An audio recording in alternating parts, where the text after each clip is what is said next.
Hello friends, welcome to my YouTube channel. मैं बबीता सिंह और आज आपके लिए लेकर आई हूँ मेरी favourite book how to win friends and influence people के चैप्टर नंबर 11 के सीक्रेट्स, जिसका नाम है ड्रामेटाइज योर आइडिया।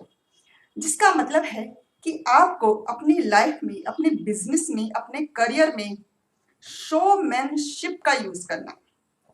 आपको अपने आइडियाज को ड्रामेटाइज करना है, यानी कि उसको रोमांचक बनाना है, उसको इंटरेस्टिंग बनाना है, उसको देखने लायक, प्रेजेंटेबल इस तरह का बनाना है कि लोग उससे आकर्षित हों, उसमें इंटरेस्ट लें।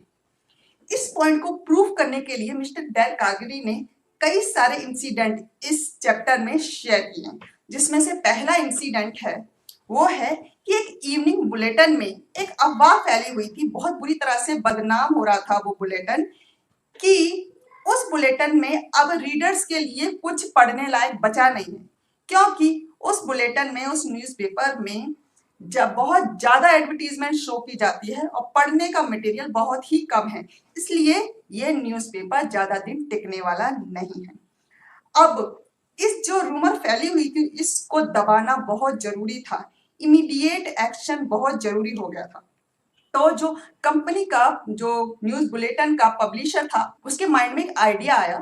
उसने क्या किया कि जो उसका डेली बेस का जो रीडिंग मटेरियल था, उसको अपने न्यूज़पेपर से उठाया और उसको कैटेगराइज किया, जैसे स्टडी का कॉलम, फिल्मों का कॉलम और साइंस कॉलम। इस तरह से उसने उसको कैटेगराइज किया और एक मोटी सी बुक छाप दी।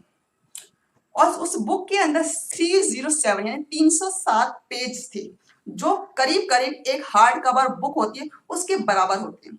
और यही नहीं, उसने उस बुक को कई डॉलर्स में नहीं बल्कि कुछ पैसों में बेचा। जब इस बुक को बेचा गया तो पूरी सोसाइटी में, जहां पूरी जगह पर यह बात फैल गई कि इस बुक, ये जो बुलेटिन है, इसके पास इतना ज्यादा स्टडी मटेरियल है कि इसने इंटरेस्टिंग रीडिंग मटेरियल की पूरी बुक छापी है, जो 307 पेज की है। और यही नहीं, ये जो बुलेटिन है ये सिर्फ कुछ सिक्कों में, कुछ पैसों में बेच रहा है। ये चीज एक जंगल की आग की तरह फैल गई, वायरल हो गई। तो जो दिन था, ये एक ड्रामेबाजी के दिन के नाम से या ड्रामेटाइज डे के नाम से जाना गया। ये थी पावर ड्रामेटाइजेशन की, क्योंकि आप सही हो ये काफी नहीं है, आपकी सत्यता को एक अच्छी तरह से प्रेजेंट करना भी जरूरी है। शोमैनशिप बहुत ज्यादा जरूरी फैक्टर होता है आपके बिजनेस में, आपके करियर में, आपकी लाइफ में, ठीक है। क्योंकि इसी आइडिया का यूज आपके जो कमर्शियल होते हैं, बहुत से बिजनेस वाले होते हैं, बहुत सी कंपनीज होते हैं, वो यूज करती हैं। जब जो विंडो डिस्प्ले में जो एक्सपर्ट लोग होते हैं, वो इसकी पावर को अच्छी तरह से जानते हैं। जैसे कि एक कंपनी ने किया था कि जो चूहे मारने वाली जो कंपनी होती है, जो चूहे मारने वाली प्रोडक्शन की कंपनी होती है, वो जहर बनाती है। उसने क्या आइडिया निकाला, उन्होंने अपने प्रोडक्शन के साथ अपने डीलर्स को 2 जिंदा चूहे भी साथ में दिए विंडो डिस्प्ले के लिए। अब सारे डीलर्स जो थे, उन्होंने चूहे बेचने की दवा के साथ साथ वो चूहे डिस्प्ले में लगाए। अब आते जाते लोग उन चूहों को देखते थे, जैसे उन चूहों पे नजर पड़ती थी लोगों की, तो लोगों के माइंड में ये ख्याल आता था कि वो चूहों से कितना परेशान है, उनको चूहे की दवाई जरूर लेनी चाहिए, ठीक है। तो लोग चूहे की दवाई माइंड में ना होते हुए भी अचानक उन चूहों को देखकर उनके माइंड में ये ख्याल आता था, ये चीज उनको अट्रैक्ट करती थी। और उस हफ्ते जब चूहे डिस्प्ले में रखे गए, उस हफ्ते की जो सेल थी और नॉर्मल वीक्स की सेल के कंपैरिजन में 5 गुना ज्यादा हुई। तो ये था ड्रामेबाजी का असर, क्योंकि जिंदा चूहों को रखना एक ड्रामा था और ये था उसका असर कि जो सेल थी उस पर इफेक्ट 5 गुना बढ़ा। इसी तरह से बहुत से कमर्शियल जो टेलीविजन है, वो क्या करते हैं, वो भी यही काम करते हैं।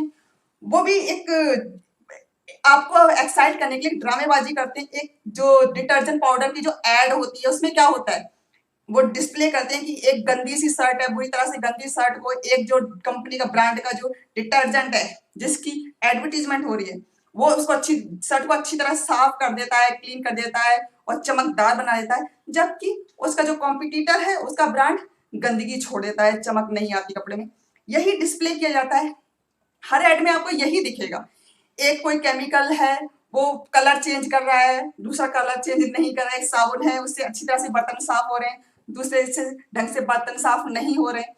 यही एक ड्रामेबाजी की तरह से एडवर्टीजमेंट होती क्या है, इसी तरह से शो की जाती है हर एडवर्टीजमेंट। इसी तरह से एक इंसिडेंट शेयर किया था मिस्टर डेल कार्गनी ने। उसमें एक पर्सन थे, वो नेशनल कैश रजिस्टर के लिए की कंपनी के लिए काम करते थे।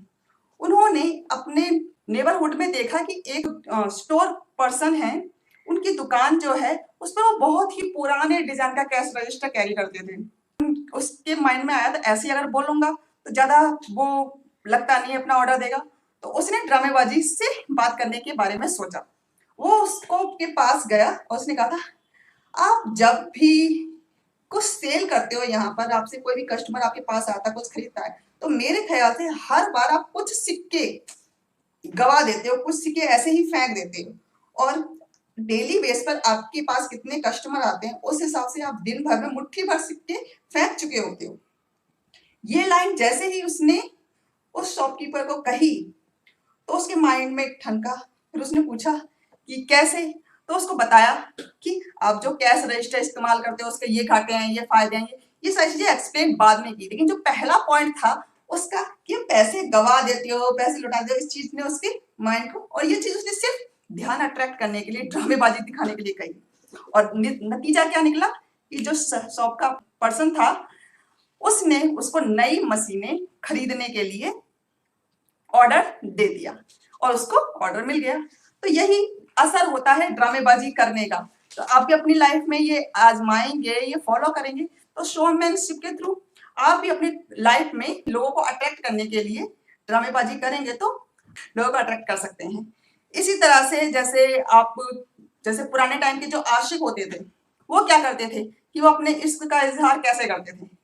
क्या सिर्फ नॉर्मली प्यार भले वर्ड बोलकर बोलते थे?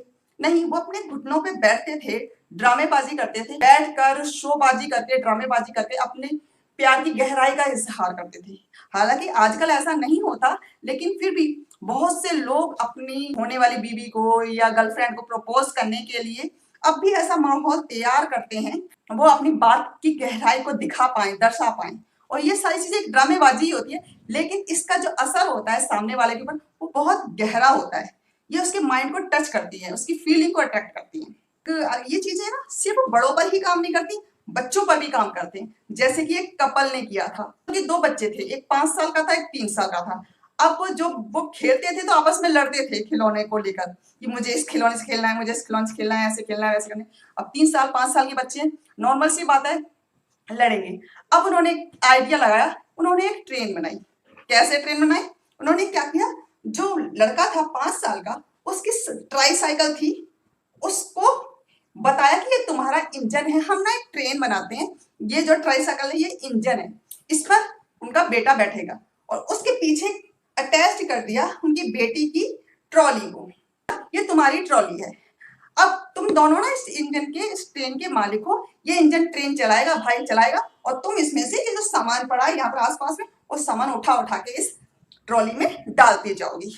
तो वो दोनों बहन भाई क्या करते थे, भाई ट्रेन चलाता रहता था रूम के चारों ओर, और बहन जो भी खिलौने होते थे, जो छोटी मोटी चीजें होती थी, उठा उठा के उस ट्रॉली में डालती जाती थी। इस तरह से दोनों बहन भाई खेलते थे। इससे क्या होता था, घर भी साफ रहता था, खिलौने फिलौने जो बिखरे पड़े रहते थे, छोटी छोटी चीजें बिखरी पड़ी थी, वो सारी उठा उठा कर वो ट्रॉली में डालती जाती थी, और वो घूमता रहता था, और मजे से दोनों बहन भाई खेलते थे, झगड़ा भी नहीं होता था।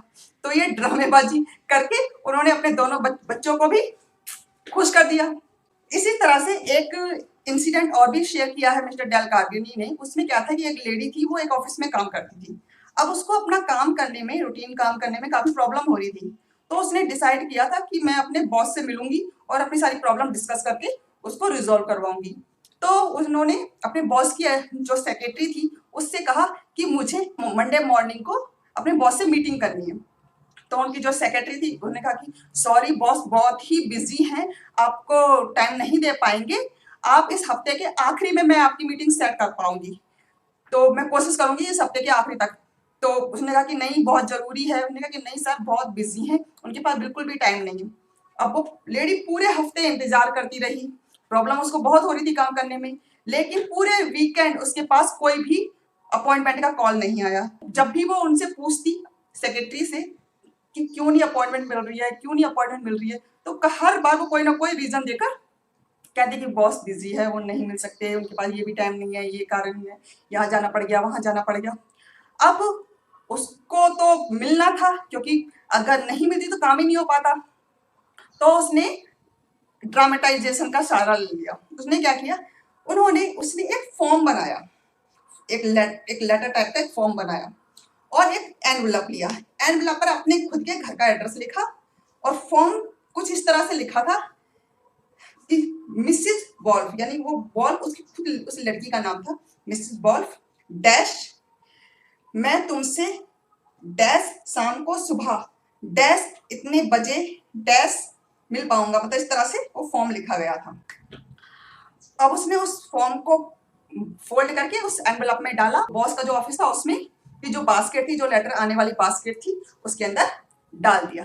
उसने करीब वो लेटर 11 बजे डाला था और 2 बजे करीब उसने अपनी मेल बॉक्स चेक की, जिसमें वही लेटर पड़ा हुआ था। उसने उसको खोला तो उसमें उसका वही लेटर कंप्लीट डिटेल के साथ भरा हुआ था। उसमें क्या लिखा था कि मिस वॉल्फ, मैं तुम्हें मंडे, मतलब उसी दिन, क्योंकि मंडे को भेजा था उसने, पिछला हफ्ता तो निकल ही गया था, मंडे मॉर्निंग 10 बजे मिल पाऊँ, 10 बजे मॉर्निंग में मिल पाऊँ, मतलब AM मिल पाऊंगा। और नीचे मैं तुम्हें 10 मिनट का टाइम दे पाऊंगा, क्योंकि उसने 2 ब्लैंक लिखे थे, छोड़े थे, तो 10 मिनट, एक ब्लैंक में उसने 10 मिनट भरे थे और ऊपर वाले में मंडे मॉर्निंग भरा था। अब उसको वो क्योंकि बॉस ने खुद भरा था तो ये अपॉइंटमेंट फिक्स थी। तो वो अगले दिन सुबह 10 बजे अपने बॉस से मिली, अपनी सारी प्रॉब्लम्स बताई और बॉस ने उसको सिर्फ 10 मिनट का नहीं बल्कि 1 घंटे से भी ज्यादा का टाइम दिया, क्योंकि जो प्रॉब्लम्स थी वो 1 घंटे में सॉल्व होने ही वाली नहीं थी। लेकिन फिर भी जो उसने ये फॉर्म भेजने का जो ड्रामा किया, एनवलप का ड्रामा किया, अगर वो ड्रामा वो लड़की नहीं करती तो शायद उसको 3-4 हफ्ते भी वेट करना पड़ सकता था। इसलिए ये है पावर ड्रामेटाइजेशन की, कि अगर आपको सामने वाले की अटेंशन में आना है तो कुछ ऐसा करना होगा जिससे उस सामने वाले का ध्यान आपकी तरफ खींचे, आपकी तरफ जाए। क्योंकि बिना ड्रामे के आजकल कुछ नहीं होता, हर कोई यूज करता है, शोमैनशिप बहुत ज्यादा जरूरी है। इसी तरह का एक और इंसिडेंट है जिसमें मार्केटिंग रिसर्च की जो कंपनियां होती है, उनके मार्केटिंग एक्सपर्ट थे, मार्केटिंग पर्सन थे, उसको एक अच्छी खासी रिपोर्ट तैयार करनी थी मार्केटिंग रिसर्च के लिए। कोल्ड क्रीम की रिसर्च कर रहे थे, ऑनर थे, उनसे मिलना था कि आपकी कंपनी का डाटे में ये है, ये है, ये है, ये है, सबको मिलना था और बताना था कोल्ड ड्रिंक ने इतनी सेल की, ने इतना प्रोडक्शन किया, ये सारी चीजें रिपोर्ट बनाकर देनी थी। तो हर किसी से 1 बाय 1 मिलना था। अब जब भी वो रिपोर्ट के लिए मिलते थे अपने क्लाइंट वगैरह से, सामने वाला बैठकर आर्ग्यूमेंट करने लग जाता था, जो भी टाइम होता था कि नहीं ये ऐसा नहीं, इतना होना चाहिए, इतना नहीं, इतना होना चाहिए। जो जो मीटिंग होती थी उसका कोई भी रिजल्ट नहीं निकल पाता था और टाइम बर्बाद ही जाता था। तो उसका जो मार्केटिंग पर्सन था उसके माइंड में एक आइडिया आया। उसने क्या किया, जब वो अपने क्लाइंट के पास गया तो वो एक फोन पे बिजी थे। जब तक वो फोन पे बिजी थे तो उन्होंने अपना जो सूटकेस था उससे कोल्ड ड्रिंक के 12 डिब्बे, 12 कैन बाहर निकाल के पूरी टेबल पर रख दिए और हर कैन के ऊपर उस कैन से रिलेटेड, उस कोल्ड क्रीम से रिलेटेड सारी इंफॉर्मेशन टैग थी, उस पर टैग लगा हुआ था और उस पर लिखी हुई थी कि ये कंपनी, ये इस कंपनी की कोल्ड क्रीम है, इसने इतनी सेल की है, इसकी ये मार्केटिंग ग्रोथ रही है, इसमें ये है, ये है, सारी इंफॉर्मेशन सारी क्रीमों के ऊपर लिखी हुई थी। सामने वाला जो क्लाइंट था, उसका कन्वर्सेशन खत्म हो गई तो उसने जब रखा तो ये सारी चीजें देखी और हर किसी चीज पे लिखा था। उसने एक एक क्रीम को उठाया और उसमें सब कुछ क्लियरली मेंशन था कि इसमें ये था, ये था, ज्यादा पूछने की जरूरत नहीं। तो ये चीज उसको बहुत इंटरेस्टिंग लगी सामने वाले को। तो उसने बिना आर्ग्यूमेंट के, जो भी उस समय इस चीजों को देखकर, सारे एनालाइज डाटे को देखकर उसके माइंड में जो क्वेश्चन आ रहे थे उसने पूछना शुरू किया और उसके जवाब मार्केटिंग पर्सन था वो देता चला गया। इस तरह से एक फ्रेंडली कन्वर्सेशन डेवलप हुई, प्रॉपरली सारी चीज को एनालाइज किया गया और इजीली उसने मार्केटिंग रिसर्च के लिए अपना डाटा क्रिएट कर लिया, समझा लिया, जो भी डाउट थे वो भी क्लियर हो गए। तो ये तरीका था ड्रामेबाजी करने का। अगर वो डिस्प्ले नहीं करता, नॉर्मली वर्बली या नॉर्मल जैसे पेपर ले जाते हैं उस तरह से ही अपने आइडिया को प्रेजेंट करता, तो शायद इस बार भी उसकी बातों की कोई इंपॉर्टेंस नहीं होती। इस बात पे आर्ग्यूमेंट वगैरह होते हैं। यही फैक्ट है कि आपको अपनी बातें कहने के लिए शोमैनशिप का यूज करना है और ये बहुत जरूरी है। तो ड्रामेटाइज योर आइडिया। बात का सही होना ही काफी नहीं है, उसको अच्छी तरह से प्रेजेंट करना, वायरल तरीके से प्रेजेंट करना, इंटरेस्टिंग तरीके से प्रेजेंट करना भी उतना ही जरूरी है। ठीक है, क्योंकि सबसे इंपॉर्टेंट चीज क्या है, लोगों का ध्यान खींचना। बहुत बड़े बड़े एक्टर होते हैं, आर्टिस्ट होते हैं, सिंगर्स होते हैं, फेल हो जाते हैं, वो अपनी लाइफ में अपना करियर नहीं बना पाते सिर्फ इस वजह से कि उनके अंदर ड्रामेपंती नाम की चीज नहीं होती, उनको ड्रामा करना नहीं आता। ऐसे लोग जिनको ज्यादा उनके अंदर टैलेंट नहीं होता, ज्यादा क्वालिटीज नहीं होती, फिर भी वो फेमस हो जाते हैं, लोगों की अटेंशन में आ जाते हैं, उनका करियर बन जाता है सिर्फ इस वजह से कि उनको लोगों का ध्यान खींचना आता है। तो आपको ये स्किल अपने अंदर डेवलप करना होगा अगर आप अपनी लाइफ में सक्सेस पाना चाहते हो, लोगों की अटेंशन में रहना चाहते हो। तो ये एक स्किल है जिसे डेवलप किया जा सकता है। ओके, तो आज के लिए इतना ही। आई होप आपको मेरी एक्सप्लेनेशन पसंद आई होगी। तो नए वीडियो में नए चैप्टर के साथ फिर मिलेंगे। आई होप आपको पसंद आया होगा। प्लीज अभी तक अगर आपने मेरा चैनल सब्सक्राइब नहीं किया है तो अभी सब्सक्राइब करो। ओके, और नए वीडियो में फिर से मुलाकात होगी। Have a nice